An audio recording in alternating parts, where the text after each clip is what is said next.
Hey, welcome back to our Journey with Jesus Bible study, where we're going through the Bible chronologically in a year using Tara Lee Covell's The Bible Recap Study Plan. We began the book of Exodus today. If you haven't seen it, I did a separate video kind of doing an introduction to Exodus with answering the questions of like who wrote it, when was it written, what who was it written to, what style was it written in, and what's the central theme of the book.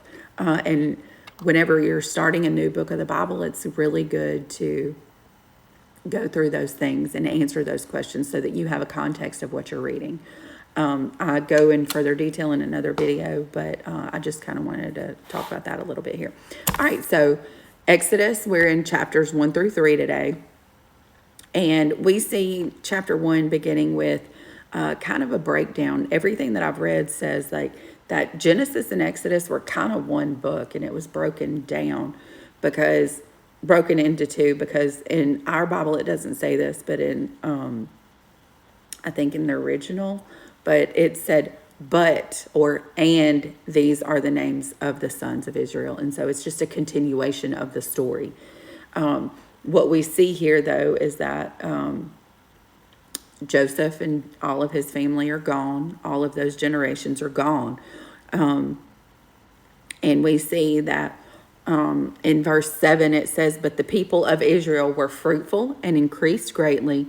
They multiplied and grew exceedingly strong, so that the land was filled with them." We're seeing that fruitful verbiage there, where it talks about being fruitful, increased, multiplied, grew, filled. And so we're seeing that what God had prophesied to and told Abraham, Isaac, and Jacob that would happen, is we're seeing it play out here. No matter what, no matter whether they were being enslaved, no matter when Pharaoh kind of made it harder for them because he was scared, they continued to multiply. Even when he tried to have the male babies thrown into the ocean, or not in the ocean, into the Nile, we continue to see them being fruitful and multiplying. So there's such a comfort in knowing that no matter what man tries to do, God's plan is going to come to fruition. And we see in chapters 1 and 2, this spans about 80 years. In chapters 1 and 2, we're covering about 80 years of time. And it's really interesting because whenever we get to chapter 3, and 3 and on to where they're at the base of Mount Sinai, that's only 2.5 months of time, that everything that I've looked at. And so for 2 short chapters being 80 years, and then for I think it's for the next 15 chapters, it's 2.5 months. I mean, that's a lot of detail for that period of time, and that just tells you how important all that is. A few things I wanted to highlight in chapter 1. In verse 10, it says, "Come, let us deal shrewdly with them, lest they multiply." You see that fruitful verbiage. "And if war breaks out, they join our enemies and fight against us and escape from the land." So you see the word shrewdly, right? Well, in some of the commentary that I was watching and listening to, they likened it to the serpent. The very fact in chapter 3, that was the description of the serpent. He was shrewd. And so we see kind of here Pharaoh kind of representing Satan in a sense, about how no matter what he tries to do here, God's will, God's faithfulness always prevails. No matter what they've tried to do, no matter when they were in slavery, they were ruthlessly treated, they made their lives bitter, and they made them work as slaves, they still were blessed and multiplied. And so I just thought that was a really interesting thing to highlight. And so then we move on to the Hebrew midwives, where Pharaoh is telling them to take the babies, throw them, and they lied to him. And some people talk about that and the fact that they lied and how that is a sin, but they did it because they had more fear of God than they did a fear of man. And you see God bless them in it. And so it was not a lie in the sense that we know it. They were standing up for what was right. And one thing to note, that the Nile was a source of life for these Egyptians. And we see that he is turning it into being used for death here. I just thought that was really interesting to note, that something that was used to give them life and make them be able to live in a land and be fruitful, he turned it around and used it for the wrong way. And then in chapter 2, we see the birth of Moses. We see that he comes from the tribe of Levi. We see tribes being mentioned now because the sons are gone. And so now they're mentioned in the tribes. And I think that's an interesting thing to point out. The very fact that they have a child, they get married and they have a child in the midst of this, takes so much courage. They knew that they would have a child if they got married, and they still did it. And we see that with all of them, right? Like if they're multiplying, then all of them are having faith in God. But we see, to try to preserve his life, his mother, who we later learn her name is Jochebed, and his dad's name is Amram. We see that she makes a basket, also called an ark. It's the same language used as Noah's Ark, and it's the only two times that language is used for that. And she puts it in the reeds, and his sister Miriam, we later learn her name. All of this is from Numbers 20, chapter 26, verse 59. We see her standing there and kind of waiting. And so the way the Lord orchestrates everything is Pharaoh's daughter finds him, and she asks his sister Miriam to find someone to nurse the baby. Well, lo and behold, his mother. And that's just amazing, the faith that she had and the faithfulness of God in that.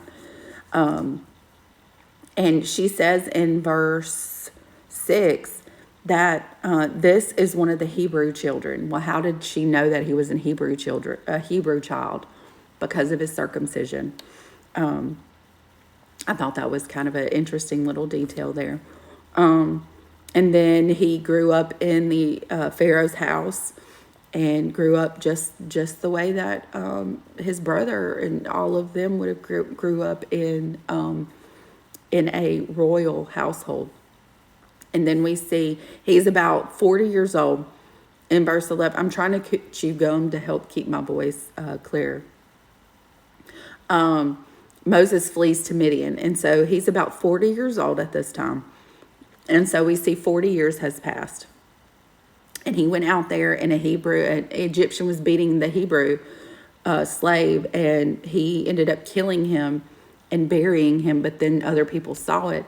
And two of the Hebrews were fighting, and Moses was trying to break it up, and they were kind of like, who made you prince and judge? And that's such a picture of like them not accepting his help. And we see that kind of happening whenever they get into the wilderness. They begin to go against him. So anyway, he goes to Midian. He gets a wife, Zipporah, and they name their son Gershom, which means sojourner, and that's what he will be. That's what Abraham, Isaac, and Jacob were. And during those times, the king of Egypt died. So we're on to a new Pharaoh. And this is about 40 years have passed since this. And then we see God coming to Moses in the burning bush. I had some technical difficulties, so this is my second time recording the last part. So we're on to the burning bush, and this is a theophany. This is where I know Tara Lee has kind of mentioned that as well, that this is where God is showing himself to him. And it says that he came to Horeb, the mountain of God, that is also known as Mount Sinai. And we will see that the next time he is, he's on, they make it to the base of Mount Sinai, and they begin to worship God, and God comes to dwell there. That's where they get the Ten Commandments and stuff. And so we see God calling out to Moses. He calls his name twice. And the fact that he's calling his name shows familiarity, shows that God knew him. And just like he did with Abraham, Isaac, and Jacob, and we see that with, say, Paul or Saul, God calling out these names to make it personal. 40 years has passed since this has happened. And so he's about 80 years old now. And I just think that's a pretty, for God to call him to do this. He's had about 80 years. Let's see. And then we see God giving him his command, telling him kind of who he is. First of all, he says, I am God your father, the God of Abraham, the God of Isaac, the God of Jacob. And then he goes on to continually say, I have surely seen the affliction. I know their suffering. I have come down to deliver them. I have also seen the oppression, and I will send you to Pharaoh. Like all of these things, that I am doing this for you. I am delivering them out of the hand of the Egyptians. And so everything that you are doing, everything that I'm fixing to tell you to do, I am doing it through you. And so if that wasn't enough, Moses is kind of like, well, who am I that I can't do this? And God's kind of like, well, I'll be with you. And he's kind of like, well, who am I going to tell them is coming? He's like, tell them I am is coming. And it's kind of like saying that no matter what, I am making this happen. I will be there. And so I just really think that it's a comforting thing that no matter what God calls you to, he's telling him, look, I know you can't do this, but I can. I am doing this through you. You are the vessel that I am using. And then we see at the end where it says, the Lord, the God of the Hebrews, has met with us, and now please let us go 3 days' journey into the wilderness. God is telling him to tell Pharaoh this. And obviously he knows he's telling him Pharaoh's not going to let him, but this is a bargaining technique. And so they talk about like starting, this is the biggest thing that you want, and then it slowly goes down to what you really want. And so that's how they started it. And even some of the research that was done in Genesis, where Abraham was purchasing the tomb or the land to bury Sarah, that was supposed to be a bargaining technique, but he just jumped right to the end, like, I will pay you 400 shekels. I think it was 400 or 300. Like, he did not do the bargaining technique, and that it took them by surprise. And so when you know these little things, that just kind of makes things a little bit deeper and interesting.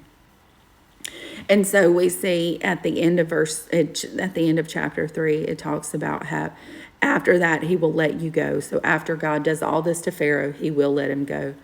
And then I will give this people favor in the sight of the Egyptians. And he will make them, like, you will plunder them. You will get their silver, their gold, their clothing, all of these things. Not only is he giving them freedom from slavery, but he's giving them abundance. He's giving them more than they need. Now, granted, this more than they need is to serve him. This more than they need is to show, is for what he's going to ask them for the tabernacle, for the temple. These are going to be the items that they use to make it. But it's Jesus comes to give us a life of abundance. And we see that here. It's mirrored, like Jesus is the true and better Moses. We see that, maybe Hebrews, Acts, I'm not quite sure exactly where it says that. But Jesus is that true or better Moses. And so keeping that in mind and trying to pick out all those little things, I could have picked out something whenever he went and sat at the well. There are so many things that we could do that point to Jesus. So share with me today something that you saw that pointed to Jesus. And we'll be back tomorrow for chapter 4, 5, and 6. Have a good day.